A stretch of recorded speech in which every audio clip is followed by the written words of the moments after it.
오늘 말씀 우리 함께 봉독하도록 하겠습니다. 오늘 말씀 베드로전서 3장입니다. 베드로전서 3장 1절과 2절 말씀입니다. 아내들아 이와 같이 자기 남편에게 순종하라. 이는 혹 말씀을 순종하지 않는 자도 말로 말미암지 않고 그 아내의 행실로 말미암아 구원을 받게 하려 함이니 너희의 두려워하며 정결한 행실을 봄이라. 아멘. 오늘도 이렇게 새벽의 시간에 하나님과 동행하기 위해 새벽 기도의 자리에 나온 우리 모든 성도 여러분 진심으로 환영하고 또 축복합니다. 오늘도 우리 함께 말씀 듣는 가운데 또 말씀 붙들고 기도하는 가운데 하나님의 크신 은혜와 위로가 풍성히 있기를 주님의 이름으로 소망합니다. 사도 베드로는 베드로 전서를 통하여서 1장에서는 그리스도인의 정체성에 대해서 이야기를 했습니다.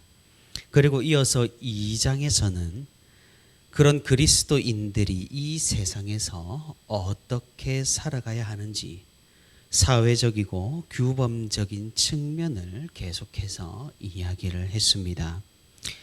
인간 사회의 모든 제도와 규범을 우리 그리스도인들은 지킬 필요가 있다라고 말입니다.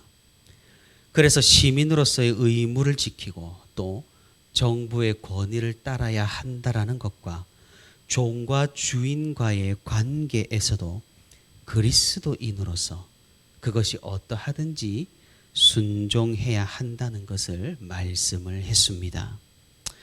그리고 오늘 본문 3장에서 사도 베드로는 이제 가정에서 그리스도인이 어떠해야 하는지를 이야기하고 있습니다. 물론 시대의 흐름상 주로 아내에 대해서 이야기를 하고 있지만 사실 아내와 남편 모두에게 해당하는 그런 말씀입니다. 우리는 이런 조금은 받아들이기 힘든 권면들 안에 핵심적인 목표를 계속해서 기억을 할 필요가 있습니다. 누군가는 오늘 말씀을 읽고 시대착오적이라고 생각을 할 수도 있고 또 누군가는 너무나 편협하고 제도 속의 사람을 가둔다고 여길 수도 있습니다. 하지만 우리는 그리스도인이라는 사실을 잊으면 안 되는 것이죠. 하나님의 말씀과 질서에 순종하는 사람들임을 말입니다. 그러니 우리는 오직 복음을 위해서 우리를 제한하는 것일 뿐 이를 통해 어떤 이익이나 권리를 누리려고 하는 것이 아님을 주의해야 합니다. 만약 이런 질서가 없다라면 세상과 마찬가지로 교회도 큰 혼란과 무질서에 빠질 수가 있습니다. 하나님께서는 섬기는 방식과 섬기는 법도를 정해 주셨다라는 사실을 우리가 기억하면서 오늘 이런 말씀들을 열린 마음으로 우리가 받아들일 수 있기를 바랍니다. 사도 베드로는 먼저 아내들에게 말씀합니다. 아내들아 이와 같이 자기 남편에게 순종하라. 아마 현대에 들어서 가장 인기가 없는 그런 말씀이라 해도 과언이 아닐 그런 권면입니다. 여기에서 이와 같이라는 의미는 동일한 방식으로라는 그런 뜻입니다. 베드로가 한 말 중에 오늘 본문의 말씀이 어디와 연결이 되는지가 중요해 보입니다. 왜냐하면 만약 바로 앞에 종과 주인에 대한 권명과 연결시킨다면 우리는 좀 이 사실을 받아들이기가 힘들 수 있습니다. 왜냐하면 아내가 남편에게 순종하라는 이 권면이 종이 주인에게 순종하듯 그렇게 순종해라라는 권면이 되어버리기 때문입니다. 하지만 우리가 베드로전서를 쭉 살펴보았듯이 사도 베드로의 의도는 그런 것이 아니라는 거죠. 베드로는 오늘 본문은 2장 13절과 연결시키고 있다라는 겁니다. 2장 13절 제가 읽어봅니다. 인간의 모든 제도를 주를 위해 순종하되 인간의 모든 제도를 주를 위해 순종하되 이와 같이 아내들아 남편들에게 순종하라 이렇게 연결을 시키고 있다라는 것이죠.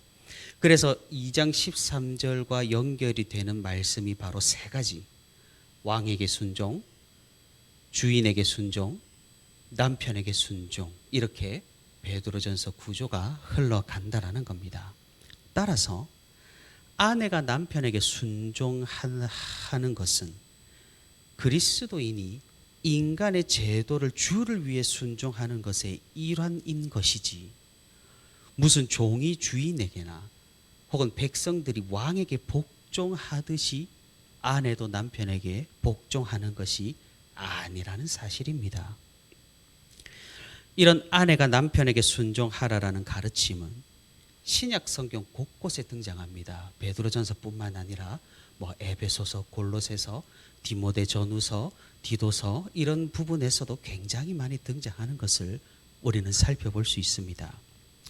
하지만 이런 가르침들을 우리가 배울 때 조금은 잘못 배우고 오해를 하는 그런 경우가 많았습니다. 그냥 단순히 남편에게는 하나님께서 주신 권위가 있으니 아내는 무조건 복종해야 한다라는 식으로 이런 말씀들을 오용해 왔다라는 겁니다. 소위 말해 가스라이팅 당했다라고 할 수도 있겠습니다. 그래서 지금은 이런 부분에서 교회가 가장 보수적이고 여전히 변화가 없으며 꼰대 집단이라는 그런 이미지가 있는 겁니다. 이런 이미지는 결단코 좋지 않습니다. 왜냐하면 결국 젊은 세대가 교회를 떠나는 가장 근본적인 원인이 되기 때문입니다. 우리는 이런 가르침의 참된 목적에 대해서 유심하게 살펴봐야 합니다.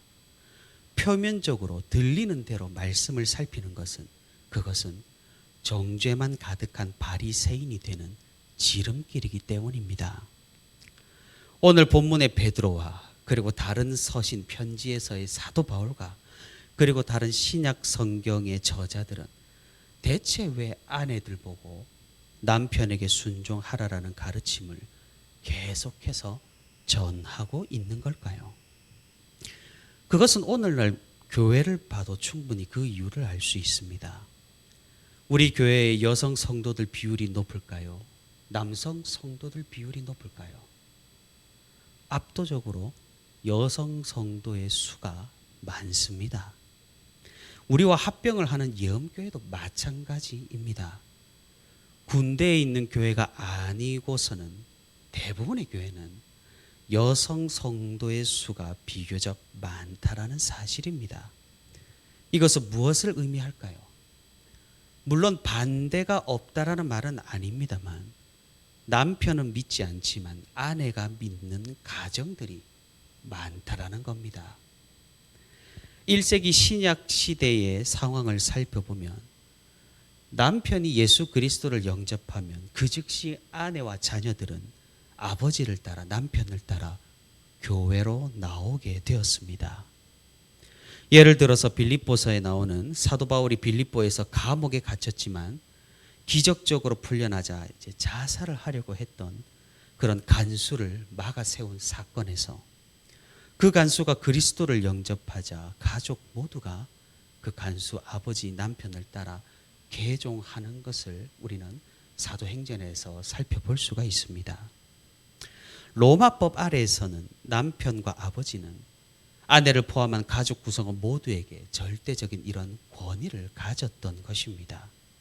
하지만 반면에 여자가 그리스도를 영접하게 되면 여성 혼자 교회를 나오는 경우가 부지기수였다라는 말이죠. 그래서 사도 바울이 세운 교회에 유력한 여성들이 많았다라는 이런 기록들은 남편이 믿지 않고 아내만 교회에 나오는 그런 경우를 말하는 것입니다. 이런 경우는 로마 사회 내에서 조금 위험할 수가 있습니다. 만약에 가정에서 남편이 아내가 교회 나가는 것을 인정하지 않거나 거부하거나 싫어하게 되면 로마법에 따라 아내는 결혼 생활과 그 삶이 위험하게 됩니다. 그렇게 된다면 교회에게도 큰 타격이 되는 것은 물론이고 신자들은 이런 상황 가운데서 더욱 불안함을 느끼게 되는 것은 뻔할 뻔짜라는 말입니다. 그러니 사도들은 이런 상황들을 고려하여서 아내들에게 좀 더 신중할 것을, 남편의 권위를 인정해주며 삶으로 그리스도를 보여줄 것을 계속해서 이런 식으로 권면을 하고 있다라는 겁니다. 그래서 사도들이 말하는 아내에 대한 권면, 남편에게 순종하라라는 이런 권면은 무슨 남편이 절대적이니 무조건 복종하라라는 식의 그냥 편협한 시각이 아니라 복음을 위해, 또 자신을 위해, 또 교회를 위해 신중하고 조심하며 결국 남편을 아내의 삶을 통해서 전도하라라는 굉장히 복음적이고 이타적인 권면이라는 겁니다. 오늘 본문의 사도 베드로도 이런 점을 매우 강조하고 있음을 우리는 살펴볼 수가 있습니다. 아내들아 남편들에게 순종하라 말씀 이후로 1절 중간부터는 이렇게 말씀합니다. 이는 혹 말씀을 순종하지 않는 자라도 말로 말미암지 않고 그 아내의 행실로 말미암아 구원을 받게 하려 함이니 너희의 두려워하며 정결한 행실을 봄이라. 무슨 말씀일까요? 말로 전도하는 것은 한계가 있을 수 있고 남편의 도움을 받지 못하게 되어버릴 수가 있으니 그 아내의 행실로 남편을 구원으로 이끄는 것이 가장 좋은 방법이라고 말씀하고 있는 겁니다. 아내가 하나님을 두려워하고 정결한 행실을 남편에게 보이고 남편의 권위에 순종하고 남편을 존중해 준다면 어느 남편이 교회에 대해서 언짢게 생각을 하고 교회에서 이상한 것을 배워왔다라고 오해를 하겠느냐, 이런 말입니다. 사실 1세기 상황에서 이런 여성 운동과 노예 해방 운동이 없잖아 있었습니다. 이를 주도하던 인물이 교회와 관련된 인물임을 배제할 수가 없었습니다. 왜냐하면 복음의 메시지는 너무나 명확하게 복음 안에서 평등하고 하나된 공동체를 지향하기 때문입니다. 그래서 몇몇 여성들은 이런 복음의 메시지를 배워와서 가정에서 남편들에게 따지는 경우가 있었습니다. 몇몇 사환들과 종들도 마찬가지로 이런 복음의 메시지를 교회에서 배워와서 주인들에게 따지는 경우가 있었다라는 것이죠. 그렇게 되면 교회는 점차 큰 위기가 닥칠 수가 있다라는 겁니다. 아내를 교회에 보냈더니 종들이 교회에 다니더니 이상한 것들을 배워와서 우리 가정과 사회를 무너뜨리려고 하더라는 식의 그런 소문들이 나게 되면 아마 정부 차원에서 교회를 가만두지 않을 것이고 사회적으로 교회에 대한 이미지는 엄청나게 나빠질 것이기 때문입니다. 그렇기 때문에 사도들은 이를 매우 유의하면서 신자들이 급진적으로 경거망동하지 않도록 주의를 당부하고 복음의 말씀을 이런 식으로 로마 사회 안에 전파를 하고 있는 것입니다. 물론 이런 권면들이 아내들 보고 남편이 하라는 모든 것에 무조건 복종하라라는 그런 말씀은 아닙니다. 우리 그리스도인들에게 가장 두려운 존재는 하나님이어야 합니다. 그렇기에 하나님의 말씀에 반하는 그런 행동을 남편이 요구할 때는 단호하게 거부할 수 있어야 하며 그 외의 모든 부분에서 남편을 인정하고 존중하며 순종할 것을 권면하고 있다라는 것이죠. 그래서 정말로 하나님을 두려워하며 말씀에 따른 정결한 행실을 보여줌으로써 남편들에게 그리스도를 보여주어야 한다라고 말씀하고 있는 겁니다. 사실 정말 그렇지 않습니까? 결혼 생활과 같은 그런 밀착한 관계의 경우에 첫 마디의 말보다 한 번의 행동이 더 큰 파장과 영향력을 끼치는 법입니다. 같은 말을 1000번 하면 잔소리가 되지만 예상치 못한 친절과 선행은 상대방을 감동시킬 수가 있다라는 말입니다. 그러니 사도 베드로는 오늘 본문에서 말보다는 행동으로, 삶으로 그리스도를 보여주라고 권면하고 있는 겁니다. 이런 순종과 행실을 통한 전도는 비단 오늘 본문에서 아내에게만 적용되지 않습니다. 물론 과거 1세기 상황에서는 주로 아내가 이런 역할들을 가정에서 감당했었겠지만 오늘날에는 남편에게도 이런 자세가 요구되는 겁니다. 남편이 믿고 아내가 믿지 않는 경우도 얼마든지 지금 세상에서는 있을 수가 있기 때문이죠. 그런 경우에는 이 말씀의 적용이 반대가 된다라는 겁니다.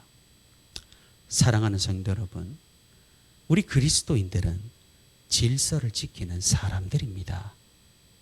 그런데 우리가 왜 질서를 지킵니까? 단순히 그것이 질서이기 때문일까요? 나라에서 하라고 했기 때문인가요? 혹은 그것이 나에게 유익이 되기 때문인가요? 그렇지 않습니다. 우리에게는 사실 더 큰 질서가 있습니다. 그것은 하나님 나라의 질서입니다. 하지만 우리는 이 세상의 질서도 중요하게 여겨야 합니다. 왜 그렇습니까? 복음을 위해서입니다. 언제나 급진적인 전략은 공감을 크게 얻지 못한다라는 단점이 있습니다. 복음이라는 것은 느리지만 언젠가는 사람을 바꾸어 나가며 하나님 나라를 이 땅 가운데서 확장되게 만드는 겁니다. 우리는 이런 하나님의 역사와 섭리를 믿는 사람들인 것이죠. 그렇기에 우리가 그냥 질서나 형식, 법칙 그 자체에 집착하는 그런 바리새인들이나 꼰대나 그런 수구적인 사람이 아니라 분명한 목표인, 목적인 복음을 가지고 살아가는 그런 올바른 그리스도인들이 될 수 있기를 바랍니다.